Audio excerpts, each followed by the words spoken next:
తాడేపల్లిగూడెంలో ఎలాంటి బిర్యానీ ఎప్పుడైనా తిన్నారా? అసలు గూడెంలోనే కాదండి, చుట్టుపక్కల కూడా దీన్ని కొట్టే బిర్యానీ ఇప్పట్లో లేదు, రాదు.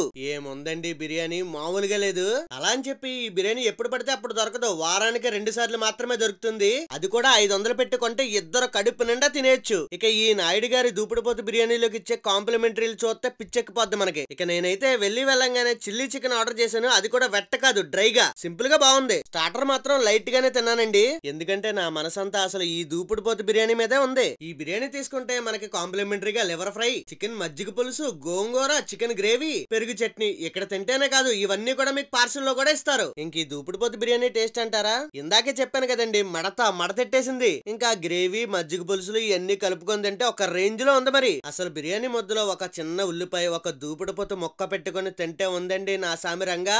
ప్రతిరోజు చిట్టిముత్యాల బిర్యానీ, స్పెషల్ బిర్యానీస్ అన్ని ఉంటాయి. ఈ దూపుడుపోతు మాత్రం బుధవారం, ఆదివారం మాత్రమే. నాయుడు గారి biryani hotel more super market opposite ఉంటుందండి, పోస్ట్ ఆఫీస్ రోడ్ లో. ట్రై చేసి ఎలా ఉందో చెప్పండి. మీరైతే లైక్, సబ్స్క్రైబ్ మర్చిపోకండి. రేపు మళ్ళీ కలుద్దాం.